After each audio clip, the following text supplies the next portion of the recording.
So hi, welcome back sa channel na 'to. And as you can see, I'm in the room again. So umalis na ulit ako sa Singapore and then andito ako ngayon sa Saigon, dito sa Vietnam. So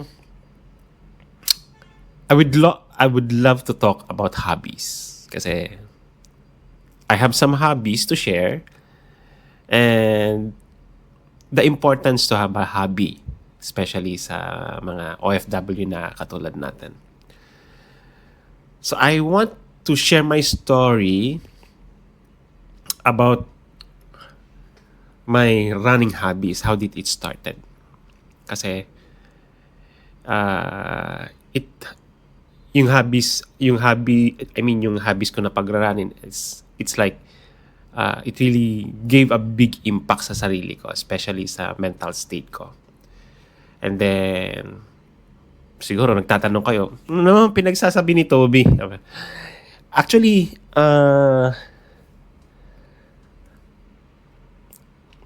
hobbies, nagbibigay ng I mean, nagbibigay ng mental reset. Especially when you're working. You need to parang kailangan mo ng outside work activities para lang hindi ka maburyot sa mga ginagawa mo. Hindi ka rin maiinis sa mga taong kasama mo everyday, and having some hobbies is like a brain break, kumbaga. Okay, so this is my story. When I was in Abu Dhabi, ang weight ko noon is around 104 kilograms. Okay. Until nagbakasyon ako dun sa Philippines to see my parents and whole the family, kasi ang vacation namin noon is per year. Nagwo-work ka sa company, meron kang 1 month with pay na magbakasyon sa Philippines. Bayad na rin yung air ticket mo, bayad na rin yung buong vacation mo for 1 month. That's every year. So, they notice me na every time na natutulog ako, I snored. Talagang totally snored a lot. And malakas. Minsan hindi na rin nagigising sila sa snore ko. Kunting upo lang inaantok na ako, naririnig na nila na yung pagtulog ko Huy! Toby! Gising!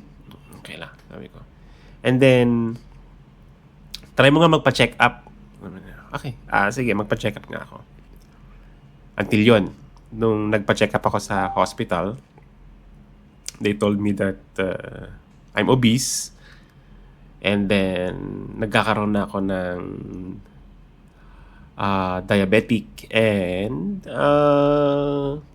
heart disease, kumbaga, dahil sa sobrang bigat ko. So yun yung nag-click sa akin to do something na walang makakatulong sa akin kundi ako lang. So I researched some activities kung anong pwedeng gawin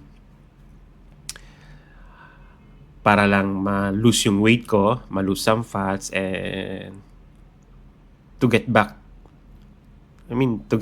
being human, kumbaga. Pagiging normal. Kasi nakaka-degrade sa pagiging obese. I cannot think properly, nagiging impulsive ako.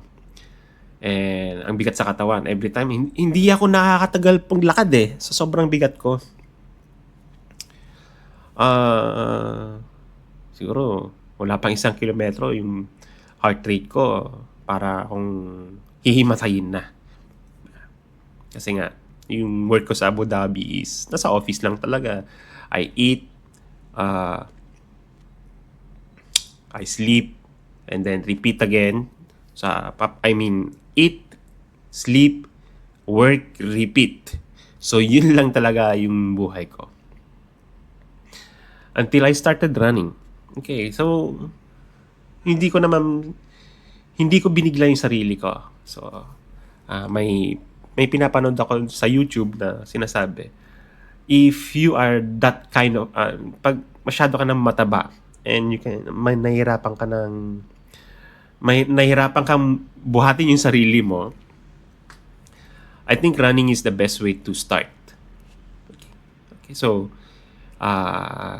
ginaya ko yung, tinake down notes ko yung mga advice niya na you need to,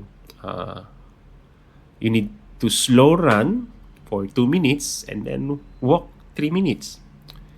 Siguro 3 repetition from the start. So I walk 2 minutes every day. My first days I run 2 minutes, which is a very slow pace. Siguro mga 10 pace para ako naglalakad. Parang breastwalk lang ba, kumbaga. Pero parang feeling ko tumatakbo na ako, and then walk at 3 minutes. And then repeat mo again 3 times. After that, rest. Actually, madali lang tumakbo. Madali lang yung advice na yun. Pero ang pinakamahirap is yung pagda-diet. Okay. So when I was doing the walk and run, sinasabay ko na rin yung diet. So ang diet ko is morning, hindi na ako kumakain. It's only coffee, black coffee. And in the evening, hindi na rin ako kumakain. So ang heavy food ko is lunchtime. It's all meat, walang rice. Because sometimes they said rice have so many sugar. Which is true. Kaya minsan pag napaparami kang kumain ng rice, inaantok ka. And then 2 hours later, gutom ka na naman. So I keep doing the repetition doon sa ginagawa ko na 2 minutes run, 3 minutes walk, until nagagawa ko na yung 3 minutes run, 2 minutes walk. Siguro 6 months later, nagagawa ko na yung 30 minutes na running, but it very slow pace. And then I start seeing some improvements na within a month, na bumabagsak na every kilos sa ginagawa kong routine, running. So that time, nung napansin kong pag hindi ako nagtumakbo ng isang araw man lang, I feel dissatisfied. Kumbaga, hindi ako makapag-isip ng matino, and then syempre nagiging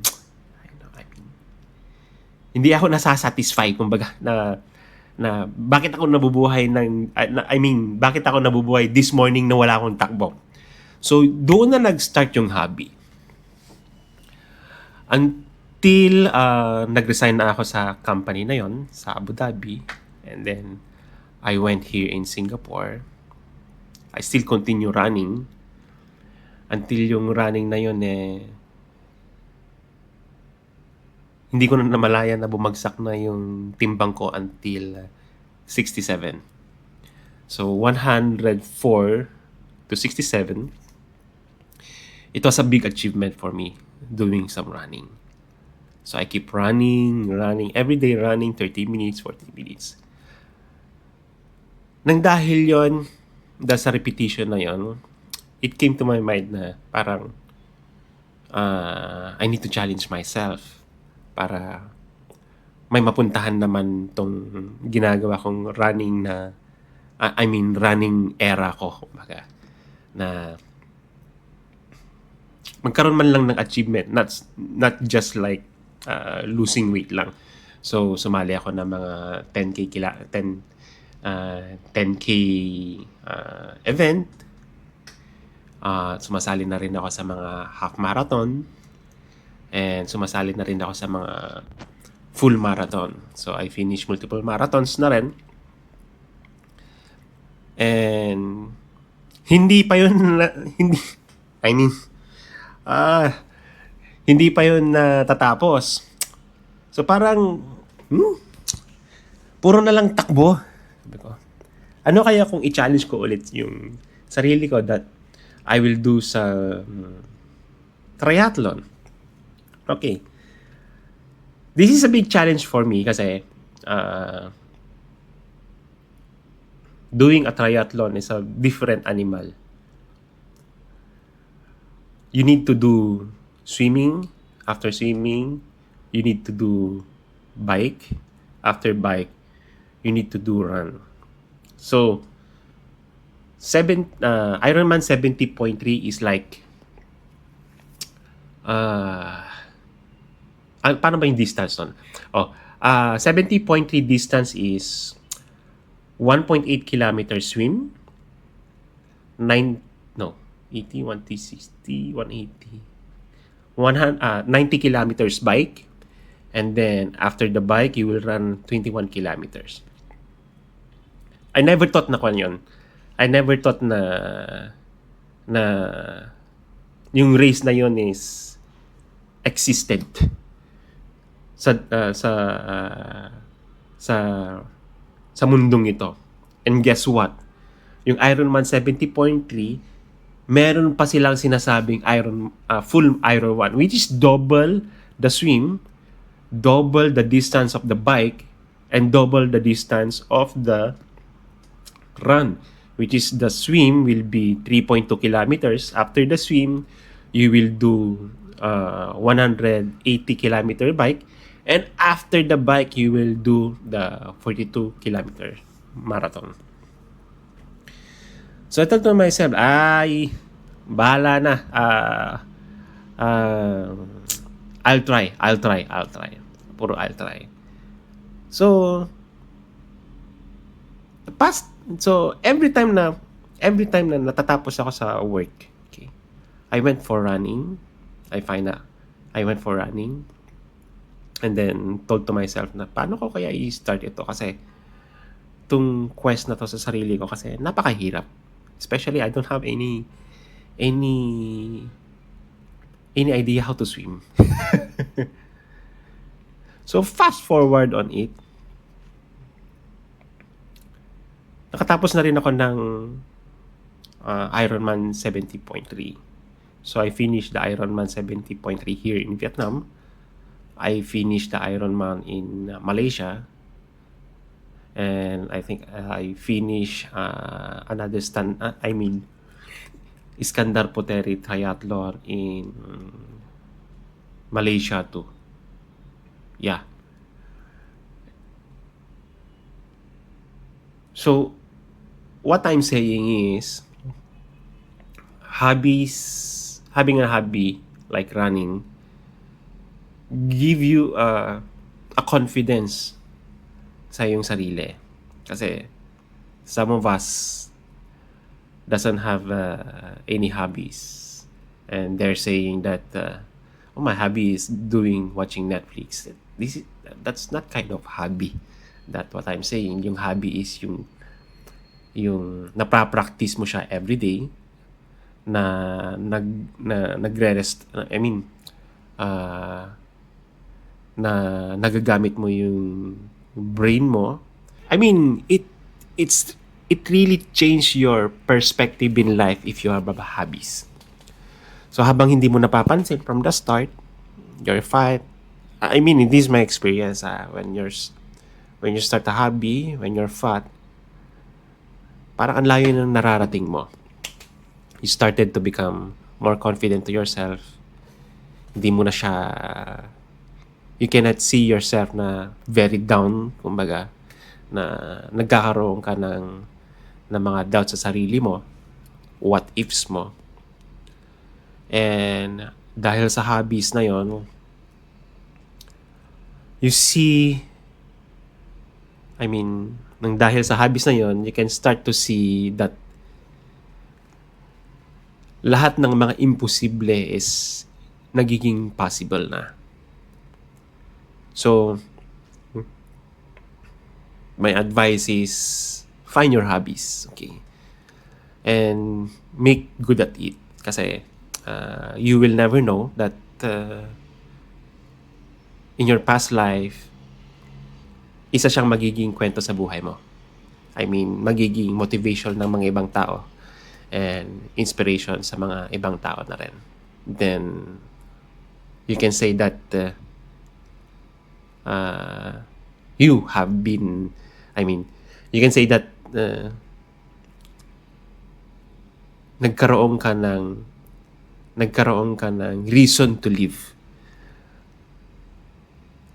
and to share what is your nagkaroon ka ng reason to live and to share your experiences and giving them the ideas that anything is possible. So yeah, thank you everyone, and remember to like and subscribe for more talkings. So yeah, bye everyone, bye bye.